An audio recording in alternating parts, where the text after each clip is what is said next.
જોઈએ અન્ય સમાચાર તો રાજકોટમાં જાહેરાત બાદ પણ ટ્રેન શરૂ ન થઈ હોવાનો રામ મોકરિયાનો સ્વીકાર છે। રાજ્યસભાના સાંસદ રામ મોકરિયાએ જાહેર મંચ પરથી સ્વીકાર કર્યો છે। રામ મોકરિયાએ કેન્દ્રીય રેલ મંત્રી અશ્વિની વૈષ્ણવ સમક્ષ ટ્રેન શરૂ કરવાની માંગ કરી છે। કહ્યું છે કે આ મુદ્દો સંસદમાં ઉઠાવીશ।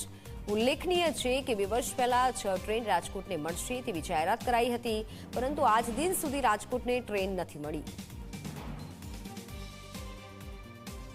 अश्विन वैष्णव जी ने पण हूँ यहाँ याद करूँ अश्विनी साहब की साथे साथे कि राजकोट ने जे जरूरियात है ए साहब आप रजूआत करो ने हमारी रेलवे पटरी एमने आइडल पड़ी है एमां वधु वधु मेमो ट्रेन आवे बीजी ट्रेन आवे अगाऊ कंईक उघराणी करेली है 6 ट्रेन आववाने तेने 2 वर्ष थई गया। पत्रकारों मने फोन मारे छे कि तमे वारंवार जाहेरात करीने ट्रेनो केम नथी आवती।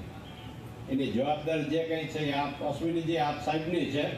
ज्यां कई अटकतुं होय त्यां रूपाला साहब ने कहो, अमारुं सत्र चालू थाय अमने कहो, अमे आगळ उपर फॉलोअप करीए। पण आ हाईवे उपरनुं जे भारण छे घटाडवा माटे रेलवे ट्रेक छे गुजरात बाजुना आगळ यूपी बिहारमां जेम उपयोग थाय छे एम अमदावाद राजकोट पोरबंदर जामनगर जे ट्रेक छे सोमनाथ एनो बराबर सदुपयोग थाय ने एना पैसानो वळतर मळे एना माटे तमे दिलथी प्रयत्न करो।